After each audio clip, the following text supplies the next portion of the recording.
इतिहास में पैदा हुए, आपने अपनी शहादत के वक्त अकेली पर क्या करता हूँ? क्यों पढ़ते हो मेरी आंखों में नक्शा पाकिस्तान का? क्यों पढ़ते हो मेरी आंखों में नक्शा पाकिस्तान का? मुसलमान हूँ सच्चा, दिल में हिंदुस्तान रखता हूँ।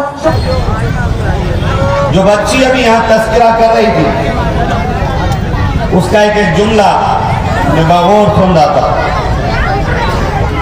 उसने उस तस्करे में कहा कि जहां दूसरे मुजाहिद आजादी के नाम हैं हमारी हिस्ट्री की किताबों में, तो हमारे उलेमा के नाम क्यों नहीं? ये जुमला अल्लाह ने आज से 10 साल पहले मुझे और मेरे फैज करब के दिल और दिमाग में डाला, और इसी जुमले से ये शुरुआत हुई कि अगर तारीख के पन्नों पर हमारे उलेमा इकराम के नाम मिटाए जाएंगे, दफन कर दिए जाएंगे, तो आगे तारीख तो कौन जानेगा। और अभी बहुत बड़ा वक़्फ़ा 10 साल का नहीं हुआ।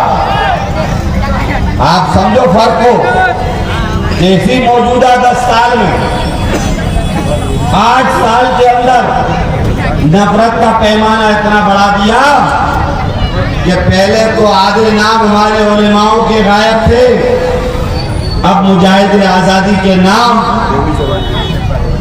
भी गायब किए जा रहे हैं। जो नया सिलेबस स्कूलों में आया है, ये सोच हमारे दिमाग में 10 साल पहले पनप गई थी। और भोपाल वालों और जो लोग मेरी बात सुन रहे हो, तो आपसे भीख मांगता हूं, मुजाहिद आजादी के उन उलेमा, जंग आजादी के उन शहीदों के नाम पर जो मेहरबानी करके जो खुली फिजा में खड़े हो, जो इस खुली फिजा में तुम्हें हक हुकूक मिले हैं, जो इस खुली फिजा में तुम्हें आज भी तमाम जुल्मों के बाद, तमाम मजालिम के बाद कुछ इंसाफ मिल रहा है, तो उसकी बुनियाद भी तुम्हारे उलेमा इकराम और जंग आजादी के मुजाहिद हैं। इसलिए भीख मांग रहा हूं कि उनके नामों के तस्करे अपनी जबान और चौराहों पर ले आओ, ताकि वो फर्ज अदा हो जाए। जब कल अल्लाह की बारगाह में खड़े हो तो फख्र से कह सके कि अल्लाह तूने हमको जो हैसियत दी थी, हमने अपने उलेमा इकराम कद्र करने के लिए जो बन सका, जो जरिया असबाब हमारे पास थे, उसका इस्तेमाल हमने उनके लिए करा। जालिम सरकार इतिहास मिटाती है, आज जालिम सरकार कहर बरपाती है, आज जालिम सरकार बुलडोजर चलाती है, और हम चुप रहते हैं और एक जुमले में सारी बात एक दूसरे को खत्म करने का कह देते हैं कि मसलियात है। जरा याद करो, अगर तुम्हारे उलेमा इकराम ने ये मसलियत का जिक्र और तस्करा अपने दौर में कर लिया होता, तो आज ये मुल्क आजाद नहीं होता। उन्होंने मसलियत नहीं देखी, अपने बच्चे नहीं देखे, अपना घर नहीं देखा, अपनी ख्वाहिशात नहीं देखी, अपनी जिंदगी नहीं देखी, अपनी नौजवानी को, अपनी जवानी को जेल के पिंजरे के अंदर कैद करा दिया, सिर्फ तुम्हें और हमें खुशहाल रखने के लिए। ये थी उलेमा इकराम की कुर्बानी। मेहरबानी करके मुल्क के बिगड़ते हालात और मिटता हुआ इतिहास बचाने के लिए आगे आओ, मुत्तहिद हो, आपस की गिबत से, आपस के इंतशार से बाहर निकलो। जो तुम्हें बांटना चाहते, बहुत सलीके से तुम्हें और हमें आपस में बांटकर उस जगह झोंक देना चाहते हैं जहां उनका मंसूबा पहले से थे, उससे बाहर निकलने के लिए, अपने बुजुर्गों का इतिहास बचाने के लिए, अपनी मिल्लत को मुत्तहिद कर कर उन उलेमा इकराम और मुजाहिद आजादी के असल मकसद पर लाना होगा। जो मुजाहिद आजादी का असल मकसद इस मुल्क को शाना बशाना, पूरी दुनिया में आला मुकाम दिलाना था। ये भारतीय जनता पार्टी वालों सुन लो, अभी तिरंगे की बात करते फिर रहे हो। तुम्हारा जन्म भी नहीं हुआ था तब हमारे उलेमा ने तिरंगा हाथ में लिया था। मदरसों की बात कर रहे हो, तुम्हारा जन्म भी नहीं हुआ था तब मदरसे है दारुल उलूम देवबंद की बुनियाद इस मुल्क में अंग्रेजों के खिलाफ और इस मुल्क को आजाद करने के लिए रखी गई थी। याद रखना, मदरसों पे उंगली उठाने से पहले 100 बार सोच लेना, क्योंकि तुम्हारा इतिहास मुखबिरी का है। तुम लोग तो मुखबिर थे और आज जिन मुजाहिदे आजादी की तरफ उंगली उठा रहे हो, सावरकर की किताब को पढ़ो, तुम्हारा खुद का मुखबिर सावरकर अपनी किताब में हमारे उलेमा का नाम लिखता है कि ये इंसानियत के लोग थे, ये इंसानियत के अलंबरदार थे। ये अल्फाज तुम्हारे सावरकर ने लिखा है। जो 2-4 मंत्री फुदफुदाते फिर रहे हो ना मदरसों की तरफ, पहले पढ़ लिख लो, पढ़ के आए होते तो ये बातें न कर रहे होते। और हम पढ़े लिखे लोगों से मुकाबला मत करो। अपनी बदतमीज जबान से उन उलेमाओं का और उन मदरसों की तरफ उंगली उठाने से पहले उसका इतिहास जानो। हमारे लोगों ने इस मुल्क के लिए इंसानियत का अलम उठाया। इस मुल्क को खुशहाल बनाने के लिए किसी एक उलेमा इकराम की तकरीर, किसी जंग आजादी के एक मुजाहिद का एक तकरीर उठाकर देख लो, उन्होंने कभी मुसलमान का जिक्र नहीं करा, पूरे मुल्क की बात करी, हिंदू और मुसलमान की बात करी और इस मुल्क में इंसानियत की बात करी। ये जो कुछ भी आज नफरत का बाजार गर्म कर रहे हो वो तुम कर रहे हो। हम लोगों ने न कराए न इंशाअल्लाह कभी करेंगे, क्योंकि हम अमन का पैगाम नहीं। लेकिन ये जरूरत मत करो 12-12 खेलने की, क्योंकि ये भी याद रखना कि हम उनके पूर्वजों के बच्चे हैं जिन्होंने अंग्रेजों के छक्के छुड़ा दिए। अगर हमें ज्यादा छेड़ा तो तुम्हें दिक्कत हो जाएगी, ये याद रखो।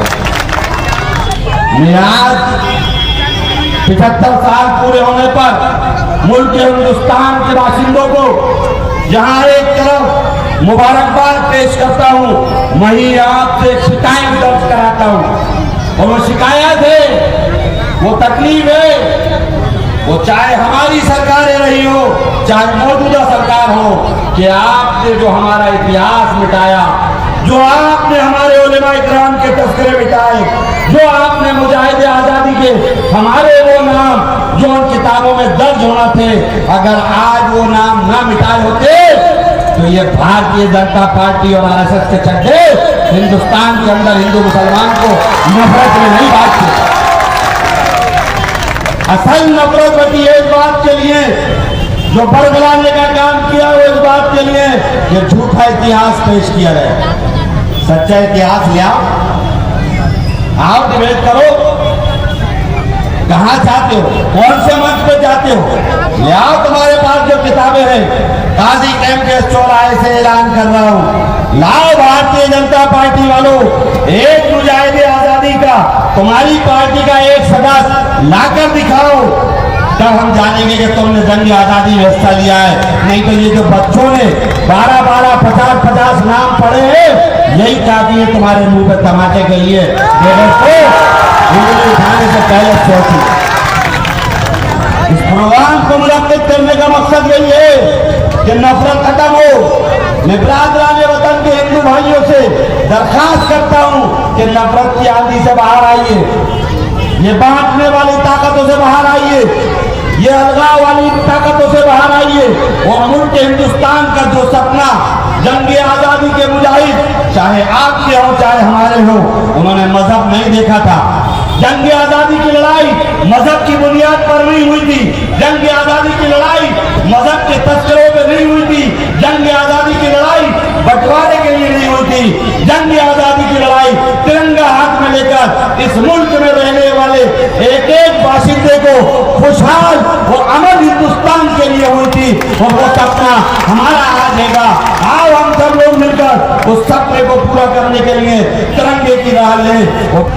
बाबा साहब अम्बेडकर ने जब संविधान लिखा, उस संविधान के लिखते वक्त जय्यद उलेमा इकराम अल्फाज यूज कर रहा हूं, हमारे जय्यद उलेमा इकराम जिनकी जिंदगी चटाइयों पे सोते हुए कुर्बानी देते गई, जिनका लम्हा लम्हा सिर्फ और सिर्फ इंसानियत और तबलीग के अंदर गया, उन जय्यद उलेमाओं ने इत्तेफाक राय से ये कहा कि जो बाबा साहब भीमराव अंबेडकर ने संविधान बना दिया इस पे हम तीर लगाते हैं, हम चाहते हैं कि ये हिंदुस्तान का संविधान सबके लिए लागू हो।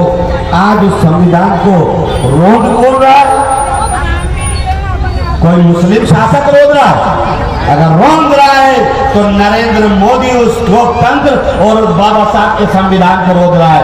तो आज इस इलाके से मैं ऐलान करता हूं बाबा साहब के अनुयायियों को कि आओ बाबा साहब के अनुयायियों, बाबा साहब के भक्तों, अपने आप को बाबा साहब के अनुयायी कहलाने वालों, आओ हमारे साथ मिलके हम तुम्हें यकीन दिलाते हैं कि बाबा साहब भीमराव अंबेडकर का संविधान बर्बाद नहीं होने देंगे, जान दे देंगे, लेकिन ये संविधान कायम रहने देंगे। आओ मुट्ठी बांधो। आज हम तुमसे क्या शुक्र है, अल्लाह ने वो ताकत आरिफ मसूद को इन लोगों के जरिए दी है, जब बात उठाता है तो सरकार को 100 बार सोचना पड़ती है।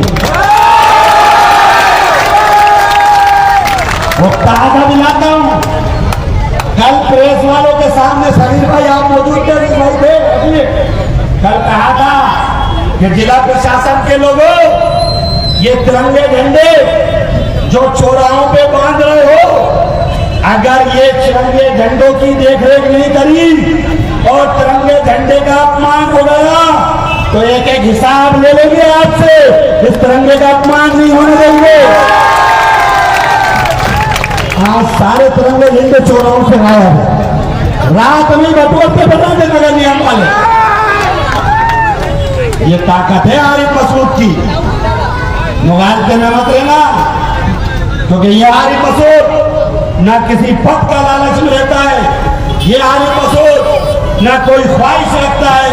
अल्लाह का दिया बहुत है, जो जिंदगी बची है वो सिर्फ अपने लोगों के लिए और कौम के लिए और इस शहर के नाम काटोगे, हम अपनी जबान से हजारों हजार नाम हिफ्ज कर कर चौराहे चौराहे पर लेंगे। एक दिन आएगा इंशाअल्लाह, एक दिन वो आएगा कि तुमको मजबूर कर देंगे इस बात के ऊपर कि जिस तरह तुम्हारे सावरकर ने एक किताब में हमारे उलमा का नाम लिखा है, उसी तरह तुम्हें मजबूर होना पड़ेगा दोबारा इतिहास को सही लिखने के लिए।